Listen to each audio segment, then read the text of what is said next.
Here are some dark theories about your favorite kids shows.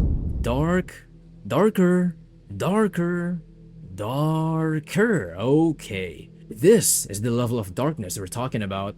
I'm practically about to ruin your childhood with the darkest theories ever about your favorite kids shows. Starting with number 1, SpongeBob SquarePants. Back in the 1950s, the US conducted a series of nuclear bomb tests in a remote area of the Pacific Ocean known as Bikini Atoll. These tests released catastrophic explosions, irradiating the water and the surrounding environment, with lingering effects that are still felt until today. Some say these blasts didn't just scar the ocean, they left behind strange mutated life that now inhabits an underwater town known as Bikini Bottom. Yes, there's a theory that the world of SpongeBob SquarePants is actually a post-apocalyptic society created by nuclear fallout. Think about it. SpongeBob, Patrick, Squidward, and the others aren't just quirky. They're mutated versions of regular sea creatures, each showing traits that might come from radiation exposure. SpongeBob's boundless, almost chaotic energy, Patrick's lack of awareness, and Squidward's constant anger all hint at something far more twisted. And the name Bikini Bottom isn't just a coincidence. It's a direct reference to Bikini Atoll, as if the name is subtly hinting at this dark backstory.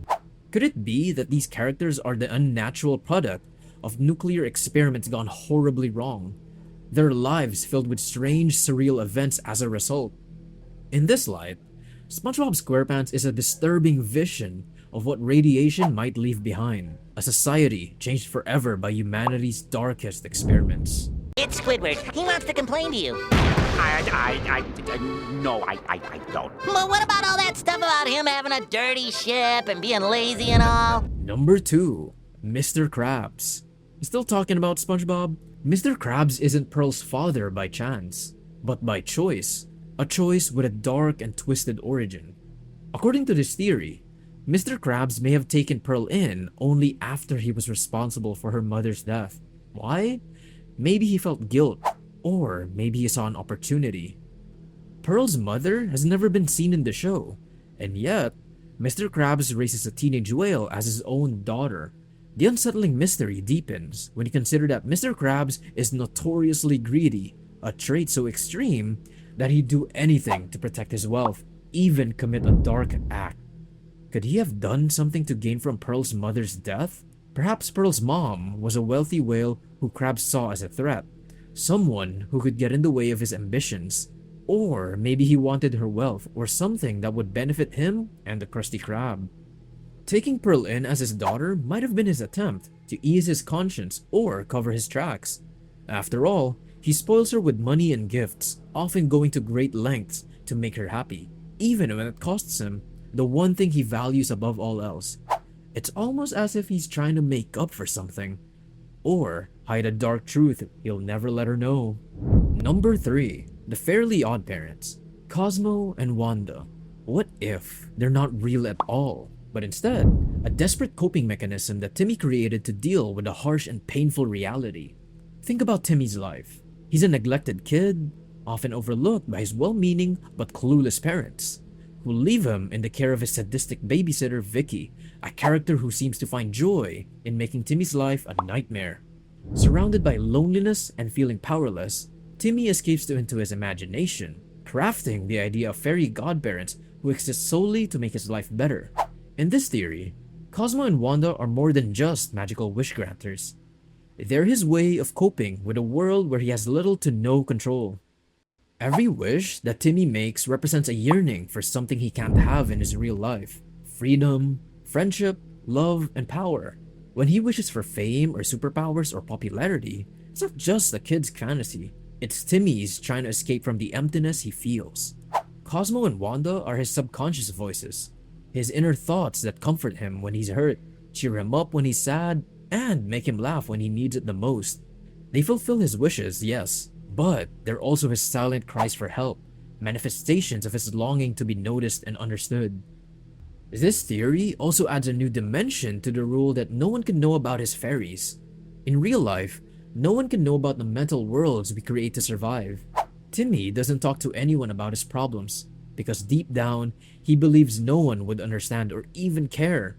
His fairies, therefore, are his secret, one that he guards because without them, he'd have to face his harsh reality alone. The episodes where Timmy's fairies are nearly taken away represents moments when he's forced to confront life without his imaginary escape, and his terror is palpable. Every time he's close to losing them, Timmy realizes he can't handle reality without them. He's built his entire sense of safety on the illusion that he's got someone in his corner.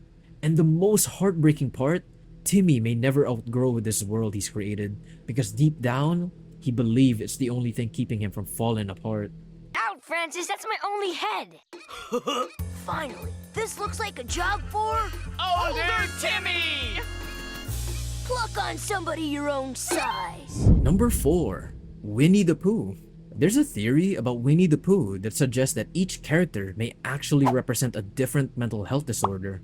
If you look closely, their quirks and behaviors start to align with real symptoms, turning this classic children's story into a subtle exploration of mental health struggles. Let's start with Winnie the Pooh himself. Pooh is sweet and lovable, but he also displays symptoms that line up with obsessive compulsive disorder or OCD. He's utterly fixated on honey, constantly thinking about it and sometimes willing to go to extreme lengths to get it. This single-minded obsession drives so much of his behavior and it affects his daily life. He's also quite repetitive in his actions, which hints at the kind of habit someone with OCD might feel compelled to follow. Then there's Piglet. Timid, anxious, and constantly worried. Piglet displays many traits of generalized anxiety disorder or GAD. He's always on edge, quick to fear the worst, and often second-guesses himself. For Piglet, even the smallest situations feel overwhelming, and is constantly concerned about his safety. This fear is so ingrained in him that he often needs reassurance just to get through simple tasks. Eeyore is an obvious representation of depression. Eeyore's mood is consistently low, his outlook gloomy, and he often feels that things are hopeless or that he's simply a burden to others. He's isolated, rarely seeks help, and even when his friends try to cheer him up, he struggles to feel happy. Eeyore's perspective is one of resignation, and he often questions his own worth. For many people who deal with depression, Eeyore's character is relatable in a way that's quietly heartbreaking. Tigger brings a different energy, but his constant bouncing and impulsive actions could be seen as symptoms of attention deficit hyperactivity disorder or ADHD. Tigger is hyperactive, jumping from one thing to the next, often without considering the consequences. He rarely sits still and finds it challenging to focus on anything for long. His impulsiveness often gets him and others into trouble. But Tigger isn't trying to be difficult. He just can't help it. He's wired in a way that makes him unpredictable and sometimes overwhelming, even to himself. Rabbit is structured, detail-oriented, and always looking for control, which aligns with obsessive-compulsive personality disorder or OCPD. Unlike Pooh's more obsessive focus on honey, Rabbit's behavior is rooted in a need for order and perfection. He becomes anxious when things don't go as planned and can't tolerate disruptions to his carefully organized world.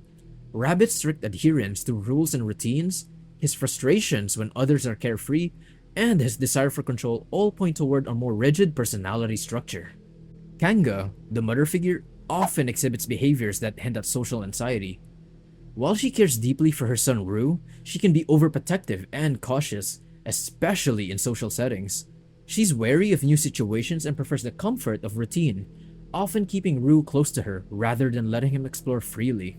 Her anxiety comes from a place of love, but it also reveals her struggle with trust and fear of judgment.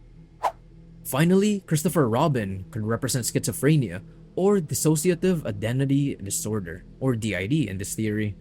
The 100-acre woods and all of its inhabitants may simply be a figment of his imagination, a world he created to escape from loneliness or difficult emotions. He's the only human, and each of his friends could reflect different parts of his psyche, each handling emotions he finds too challenging to face alone. Through this lens, Winnie the Pooh becomes more than just a story of adventures. It's a compassionate look at mental health.